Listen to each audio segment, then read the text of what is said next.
நண்பர்களே, நம்ம இங்குபேட்டர் வந்து சுத்தமாக சொதப்பிடுச்சு நண்பர்களே. என்ன ஆச்சுன்னா, முட்டை எல்லாமே வந்து அவிஞ்சு போச்சு. ஏன்னு பார்த்தீங்கன்னு வச்சுக்கோங்க, நேற்று நைட்டில் என்ன ஆச்சுன்னு தெரியலை, ஃபுல்லாக டெம்பரேச்சர் இன்க்ரீஸ் ஆகிட்டு முட்டை ஃபுல்லாக அவிஞ்சு போயிடுச்சு.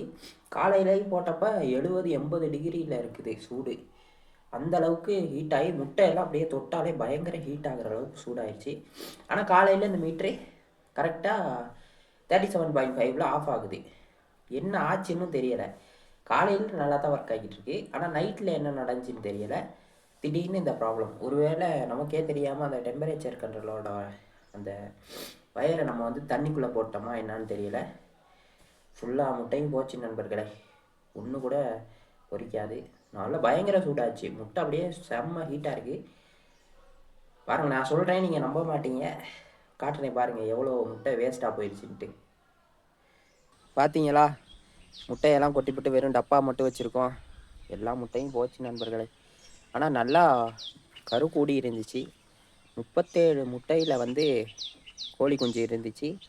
எல்லாம் வேஸ்ட்டாக போச்சு. என்ன பண்ணுறேன்னே தெரியலை. இனி எப்போ முட்டை 40 முட்டை 50 முட்டை ரெடி ஆகிட்டு தான் நம்ம இனி இங்குபேட்டரில் வைக்க முடியும். எனக்கு வேறு அந்த மீட்ரு மேலேயும் ஒரே டவுட்டாக இருக்குது நண்பர்களே. அந்த மீட்ரு இதுக்கு போயிடுச்சா அப்படின்ட்டு. அதனால் வேறு மீட்ரு ஒன்று வாங்கலான்னு ஒரு ஐடியாவில் இருக்கும். இனி அது யூஸ் பண்ணால் ஒரு நம்பிக்கையே இருக்காது, அது பொரிக்குமா பொரிக்காதான்னு. அதனால் அது வேணாம். இனி வேறு வாங்கிட்டு வைப்போம். முட்டையெல்லாம் காட்டுறேன் பாருங்கள் எவ்வளோ முட்டைன்ட்டு. பார்த்தீங்களா எவ்வளோ முட்டையை குப்பை தொட்டியில் போட்டு வச்சுருக்கோன்ட்டு. 37 முட்டை நண்பர்களே. அதுவும் காலையிலே இப்படி ஒரு சம்பவம் நடந்துச்சு பாருங்கள். மனசெல்லாம் உடஞ்சி போச்சு. ஏன்னா வந்து எந்த வாட்டியுமே இப்படி நமக்கு நடந்ததில்லை. ஒரு 6-7நாச்சும் பொரிச்சிரும்.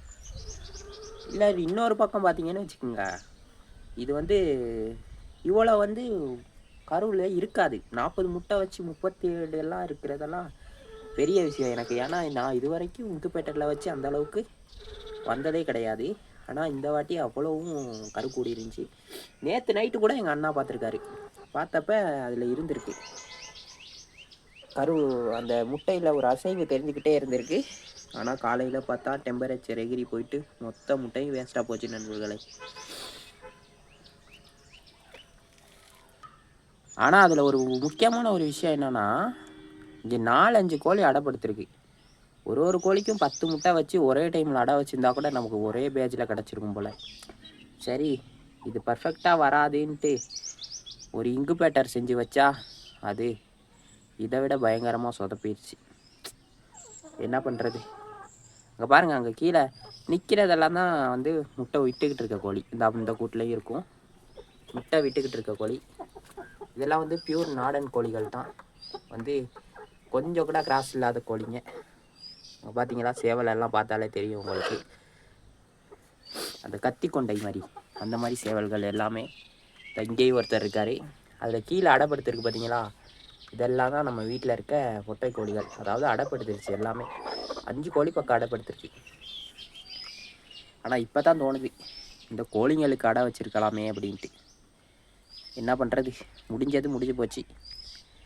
இனி வந்து அடுத்த கட்ட நகர்வா வேறு ஒரு டெம்பரேச்சர் கண்ட்ரோலர் வாங்கி ஒரு 1000 ரூபா ரேட்டில் தான் வாங்கணும் போல நண்பர்களே.